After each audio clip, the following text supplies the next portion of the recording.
Good morning students. आज हम class 8 के चैप्टर नंबर 9 कबीर की साखियाँ पढ़ेंगे। और इसमें यहाँ पर इनकी साखियाँ दे रखी है। 5 साखियों के बारे में पढ़ेंगे, जिसमें हम बात करेंगे अलग अलग जो हमारे नीति तत्व हैं उनके बारे में, बातें हैं जो। उससे पहले हम देखें कबीर जी के बारे में। तो कबीर जी के बारे में हम बात करें तो कबीरदास जी जिनका नाम भक्ति संप्रदाय में, या जिन्होंने कहा कि भक्ति संप्रदाय को जो शुरू किया था, यानी भक्ति नीति वचन के दो दोहे जो माने जाते हैं, जिसका व्यापक प्रभाव लोगों पर देखा गया था, तो वो है कबीरदास जी। तो इनके बारे में देखते हैं कि इनके इतना ज्ञान जो है, अनुभव कहाँ से प्राप्त होता है। कि पहली चीज़ ये देखें कि कबीरदास जी ने कभी भी विधिवत रूप से शिक्षा प्राप्त नहीं करी थी। विधिवत यानी जिस तरह से हम विधि रूप से स्कूलों में जाके हैं, पढ़ते हैं, एक एक कक्षा क्लास हम आगे बढ़ते जाते हैं, तो हमारे एक विधिवत रूप से क्या है, शिक्षा ग्रहण है। लेकिन कबीरदास जी ने कभी विधिवत रूप से शिक्षा ग्रहण नहीं की। तो इन्होंने शिक्षा कैसे ग्रहण की? तो इन्होंने देशाटन यानी घूम घूम कर एक जगह से दूसरी जगहों पर जाया करते थे। और इसके साथ साथ ये देखते थे कि जितने भी लोग संत महात्माओं मिलते थे, उनसे बातचीत क्या करते, उनके ज्ञान को ग्रहण करते थे। यानी इतने कई जगहों का, इतने संत महात्माओं का ज्ञान उनके पास सहेज रहता है। इस कारण वो इतने ज्ञानवान, इतने जो उनकी शिक्षा जो ग्रहण करते हैं, तो ये सब घूम फिर कर इन्हें प्राप्त होती है। यानी एक तरीके से कहे, इन्होंने अनुभव से क्या करी है, अपनी शिक्षा प्राप्त करी। यानी इनके पास काफ़ी बड़ा अनुभव मिलता है। इसके कारण इन्होंने जाति धर्म समुदाय या नीति वचन के जो दोहे हैं, जो कहे हैं इनकी, वो हमें साखियों में शब्दों में या पदों के माध्यम से हमें प्राप्त होते हैं। जो हम इनके पद पढ़ते हैं, इनसे हमें ज्ञान लोक की बातें प्राप्त होती है कि हम जो भी जिस समाज दुनिया में जीते हैं, वहाँ के चलन या कि वह संप्रदाय की उनकी विशेषताओं का वर्णन पता चलता है। या और दूसरी चीज़ ये भी पता चलती है इसके साथ साथ कि वहाँ पर किस तरीके का विरोध होता है, या क्या चीज़ें ऐसी होती है जो गलत होती है हमारे रूप में। कहीं ऐसे रीति रिवाज है जिनका चलन या इनका वहन करना हमारे लिए हानिकारक था, तो ऐसी चीज़ों को हमने क्या कर दिया, पूरी तरीके से छोड़ दिया है। उन चीज़ों को आज हम बिल्कुल भी अपनाते नहीं हैं। तो यही चीज़ें आज हमें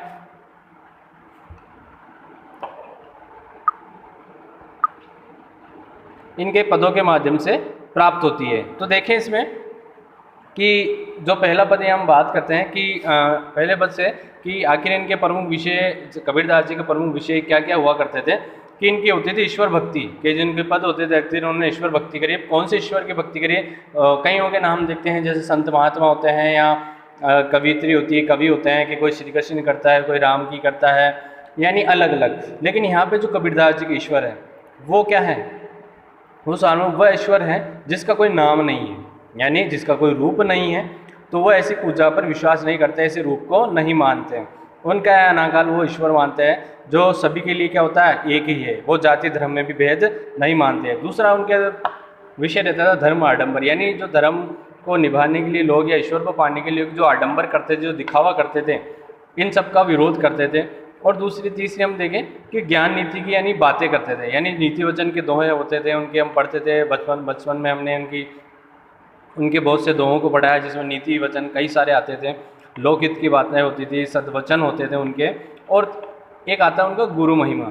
इतनी सब बातों में इन्होंने गुरु महिमा का वर्णन किया है, यानी गुरु बिना ज्ञान नहीं, कि जब तक हमारा कोई गुरु नहीं होगा तब तक हमें किसी प्रकार का ज्ञान प्राप्त नहीं हो सकता। यानी कोई भी ज्ञान प्राप्त करने के लिए हमें क्या चाहिए, किसी न गुरु की आवश्यकता पड़ती है। चाहे हमारे कबीरदास जी हो, इनको भी जो इतना ज्ञान प्राप्त हुआ है, तो हमने बात करी थी कि उन्होंने अनुभव से, लेकिन अनुभव में ये देखे कि उन्होंने गुरुओं की सहायता ली थी। यानी जब इनके गुरु रहे तो उन्होंने, क्योंकि कोई भी चीज़ हम जब पढ़ते हैं या जब सुनते हैं तो उसका सही अर्थ कौन बता सकता है? हम क्या अगर अपने अनुसार निकालने लगे तो हम अर्थ का अनर्थ कर डालेंगे। इसलिए गुरुओं की महत्ता बहुत होनी जरूरी है। यानी गुरु होता है, हमें क्या करता है, उस महत्ता के बारे में हमें जानकारी देता है, उसके सही रूप को हमारे सामने प्रदर्शित करता है। इसी कारण हम क्या करते हैं, गुरुओं की वंदना करते हैं। इसीलिए हमारे सभी शास्त्रों में गुरुओं को प्रथम पूजने कहा है कि हम अगर भले अपने माता पिता ईश्वर किसी को पूजें, तो गुरु को पहले प्रथम क्यों पूजें? क्योंकि उन्हीं के पूजने से हमारा जीवन क्या होगा, सार्थक होगा। इसीलिए तो हम क्या करेंगे, जो भी हम ज्ञान ग्रहण कर रहे हैं वो अच्छे और सटीक रूप में ही क्या कर पाएंगे, ग्रहण कर पाएंगे। अन्य अर्थ हम क्या कर डालेंगे, उस अर्थ का अनर्थ कर डालेंगे। तो आखिर यही सारी चीज़ें इनके पदों में मिलती है। तो आज जो हम कबीर की साखियाँ पढ़ रहे हैं, इन साखियों में देखिए नीति कुछ हमारे जीवन मूल्यों से जुड़े हुए कुछ तत्व हैं जिनके बारे में हम बात करेंगे। तो पहला दोहा जो है यहाँ पे, उसके बारे में बात करते हैं पहला जो साखी है कि जाति न पूछो साध की, पूछ लीजिए ज्ञान, मोल करो तलवार का, पड़ा रहने दो मयान। तो देखिए यहाँ पे तो हम बात कर रहे थे कि जाति न पूछो साध की। साध से मतलब होता है साधु या हमारे जो गुरु होते हैं कि कभी उनकी जाति से हमें कोई संबंध नहीं रखना चाहिए। क्या करना चाहिए कि पूछ लीजिए ज्ञान, हमें केवल उनके ज्ञान से ही क्या रखना चाहिए, अपना मतलब रखना चाहिए। क्योंकि जैसे हम जाति विशेष में चले जाए, क्योंकि ये तो बहुत प्राचीन बात विषय हो गया हमारा कि जब जाति व्यवस्था हमारे समाज देश में इतनी हावी थी कि उस समय से हमारा शायद सभी लोगों का एक साथ ऊपर उठने से मतलब है कि एक तरह से अपने लक्ष्य तो पहुंचना संभव नहीं हो पा रहा था। तो इसलिए कि ज्ञान जब कहीं से भी मिलता है हमें प्राप्त करना चाहिए, ठीक है। उसके लिए हमें किसी भी जाति विशेष से संबंध नहीं रखने, केवल उनके ज्ञान से मतलब रखना चाहिए। इसके लिए उन्होंने एक साधन उदाहरण लिया कि मोल करो तलवार का, पड़ा रहने दो मयान। तलवार, तलवार से मतलब है तलवार का, मयान जो होता है जिसमें तलवार रखी जाती है। कि जिस प्रकार तलवार और मयान में से तलवार की महत्व होते हैं, मयान की नहीं होती है, क्योंकि हमें जो होता है उसका मूल्य किसका रहता है, तलवार का। बाकी पड़ा रहने दो बयान, बाकी जो मयान रहता है उसकी कोई महत्ता नहीं रहती है। तो हमें किसकी, हमें जो साधु होते हैं, सज्जन जो लोग होते हैं, गुरु जो होते हैं, केवल उनके ज्ञान से हमें क्या रखना चाहिए, मतलब रखना चाहिए। उनके ज्ञान की महत्ता को बनाए रखना चाहिए। उनकी जाति विशेष से उसके संबंध में हमें कोई भी विषय में बातचीत करना या उसके बारे में पड़ताल करने की कोई आवश्यकता नहीं है। अन्यथा हम क्या होंगे कि हम अच्छे ज्ञान से क्या हो जाएंगे, दूर हो जाएंगे। वह ज्ञान हमें कभी भी प्राप्त नहीं हो पाएगा। कि हमें ज्ञान की बातें होती है कि हमें ज्ञान से मतलब कि हमें ज्ञान जो होता है, हमें ज्ञान कहीं से भी मिल सकता है। कहीं नहीं कि हमें बड़ों से भी मिल सकता है, कई बार छोटों से भी मिल जाता है। कई बार होता है कि हम कहीं दूसरी जगह जा रहे होते हैं, कहीं और से भी हमें ज्ञान प्राप्त हो जाता है। तो यानी यहाँ पर जो है कबीरदास जी ने ज्ञान की महत्ता का वर्णन किया है। केवल हमें किस चीज़ से हमें ध्यान रखना चाहिए, किससे हमारा मतलब रहना चाहिए, तो वो क्या है, ज्ञान है, ठीक है। आइए दूसरे पद के बारे में बात करते हैं। तो यहाँ पे है दुर्वचनों से बचने के लिए, क्योंकि जितने प्रकार के जो भी हम दुर्वचन बोल देते हैं उससे हमारा क्या होता है, अनर्थ होता है। तो यहाँ पे उससे बचने के लिए कबीरदास जी ने कहा है कि आवत गारी एक है, उल्टत होय अनेक, कहे कबीर नहीं उलटिए, वही एक की है। आवत यानी आती है, गारी यानी जो गाली यानी अपशब्द होते हैं, उल्टत होते हैं यानी दोबारा उसी को ही क्या कर दिया जाता है, दोबारा बोलना। तो यहाँ पे कबीरदास जी बताते हैं कि कैसे मान लो कहीं कोई झगड़ा हो जाता है तो कई बार क्या होता है कि आवत गारी है, तो कहीं कोई हमें गाली देता है, अपशब्द कह देता है, क्या करता है कि गाली देता है। तो यानी जब वो देता है, जब वह अपशब्द बोलता है, दुर्वचन बोलता है, तब तो वह हमारे पास एक ही आता है। लेकिन उस समय अगर अपन संयम नहीं रखे, अगर हम भी उसी के जैसे बन जाए तो हम क्या करते हैं, उल्टा तो हो या नहीं, अगर हम दोबारा उसी के जैसे बनना प्रयास करें तो हम भी क्या होंगे, बदले में उसको और गालियाँ सुनाते चले जाएंगे। तो यानी क्या होगा कि गाली तो एक उठी थी, दुर्वचन तो एक कहा था, लेकिन लड़ाई झगड़े में क्या हो गई, वो जो दुर्वचन वो गालियाँ थी वो क्या बढ़ते बढ़ते अनेक हो गई। यानी आपने भी कई सारी बोल ली और उसने भी क्या हुई, कई सारी गालियाँ बोल। तो यहाँ पे कबीरदास जी कहते हैं कह कबीर नहीं उलटिए वही एक। तो कबीरदास जी कहते हैं कि अपनी ऐसी जब ऐसी समस्या हमारे सामने हो जाती है, कभी कोई दुर्वचन कहता है तो जब वो गाली देता है तो उसे एक को वहीं तक ही सीमित कर दीजिए, यानी वहीं पर क्या कर लीजिए, आप संतोष कर लीजिए, दोबारा उसे जवाब मत दीजिए। कि कबीर कहते हैं कि दोबारा हमें उलटिए मतलब जवाब नहीं देना है। वह गाली क्या हो जाएगी, वही एक की एक, यानी जो वह दुर्वचन जो उसने गाली जो दी है वह क्या हो जाएगी, वही एक ही एक रह जाएगी। अर्थात इसका मतलब क्या होगा कि जो बोलने वाला व्यक्ति है वे भी क्या हो जाएगा, अपने आप चुप सा भी हो जाएगा। अन्यथा क्या होगा कि अगर हम भी उसका जवाब देने लग जाएंगे तो गालियों पर गालियों का जो जवाबी हमला होगा तो उससे क्या होगा, वो बढ़ते से बढ़ती चली जाएगी। इसलिए क्या होगा, हमारे पे थोड़ा संयम रखें, वाणी को हमने क्या रखें, अच्छी रखें, उत्तम रखें। तो क्या होगा, इससे कभी न तो कोई लड़ाई झगड़े बनने जैसी दुविधा भी हमारे सामने मौजूद रहेगी। आगे तीसरे में सुमिरन, यानी स्मरण करने से, ईश्वर का ध्यान करने से कि ईश्वर को प्राप्त करने के लिए व्यक्ति क्या क्या प्रयास करता है, किस तरीके से वो ईश्वर को अर्जन प्राप्त करने के या ईश्वर की जो ईश्वर का जो आशीर्वाद है प्राप्त करने के लिए क्या क्या प्रयास करता है। तो देखिए यहाँ पे कि क्या करता है वो, कि माला तो कर में फिरे, जी भी फिरे मुख माही, मनुआ तो दहु दिसी फिरे, ये तो सुमिरन नाही। यानी कि कबीरदास जी बताते हैं कि व्यक्ति क्या करता है कि माला तो कर का मतलब होता है यहाँ पे हाथ, जो हमारे हाथ होते हैं, कि माला अधिकतर देखा हुआ ना, हाथ में क्या करते हैं, उसको मणते रहते हैं, गिनते रहते हैं, माला को चलाते रहते हैं। यानी माला को तो हाथ में लेकर उसको फिरते हैं, घुमाते रहते हैं, स्मरण करते हैं।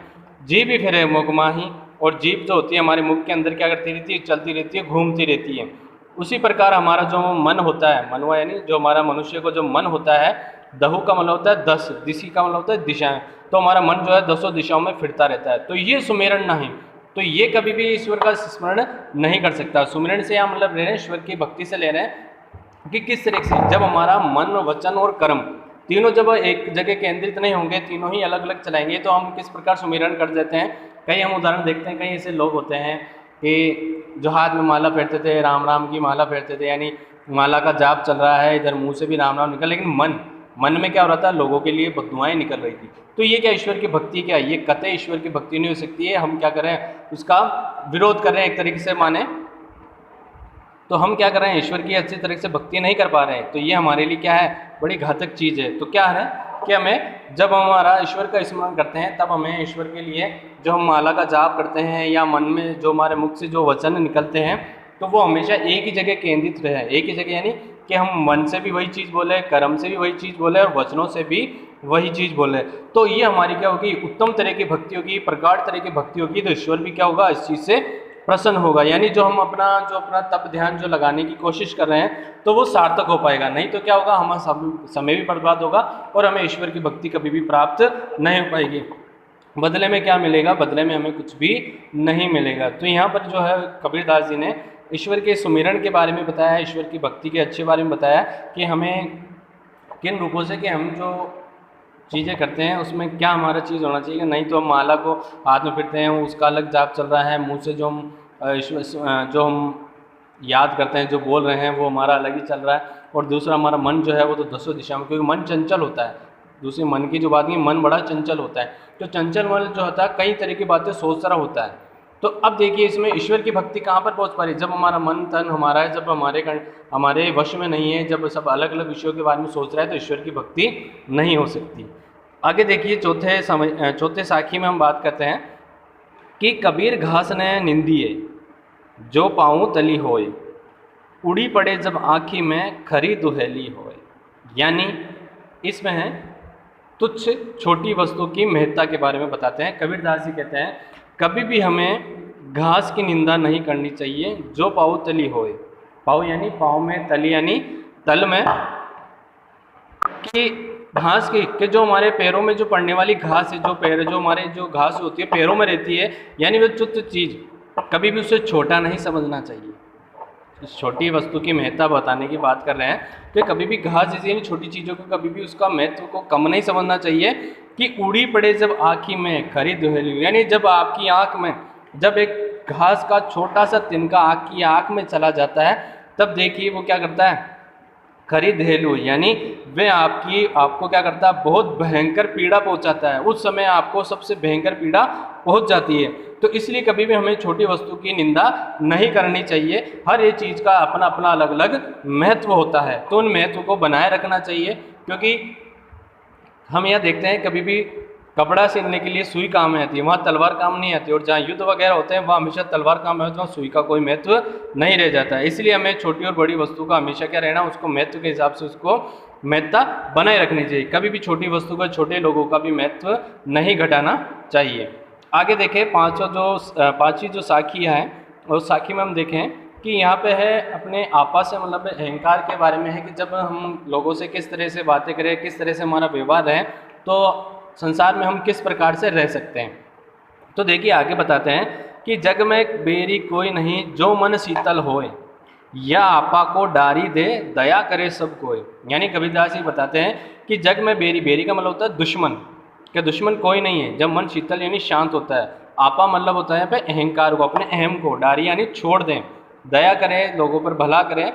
तो आगे कहते हैं कि अपना जग में कोई भी शत्रु नहीं है। जब हमारा मन शीतल होता है, जब शांत होता है, तो उस समय हमारा जग में कोई भी बेरी, हम किसी के बारे में भला बुरा नहीं सोचते हैं। यानी उस समय हमारा अगर मन शांत रहता है, तो हमारा उस समय दुनिया में कोई भी शत्रु नहीं रहता, कोई भी दुश्मन नहीं था। हम सबके बारे में अच्छी बातें, भलाई की बातें ही सोच पाते हैं।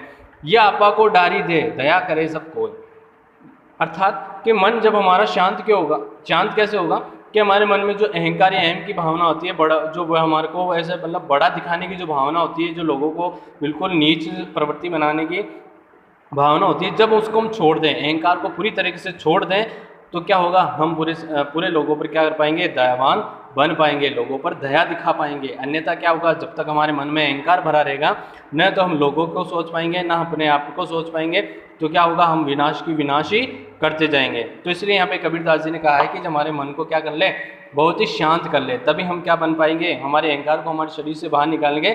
तो यानी इससे हमारा क्या होगा, कभी भी जग में हमारा कोई भी शत्रु नहीं रहेगा, तो हम क्या होंगे, दयावान होंगे। तो ये थी हमारी कबीर जी की साखियाँ, जिनमें उन्होंने नीति वचन भक्ति के बारे में बताया है और हमारे इस ज्ञान की महत्ता के बारे में बताया है और सद्वचनों के बारे में बताया है। आगे हम प्रश्न उत्तर की बात करते हैं। पहला प्रश्न है यहाँ पे, तलवार का महत्व होता है मयान का नहीं, उक्त उदाहरण से कबीर क्या कहना चाहते हैं, स्पष्ट कीजिए। यानी जो हमने प्रथम जो साखी पढ़ी थी, उस साखी में देखिए कि उन्होंने सज्जन यानी गुरुओं के ज्ञान के बारे में बताया, उनकी जाति से संबंध नहीं बताया, तो यहाँ पर उसका उदाहरण दिया था तलवार से।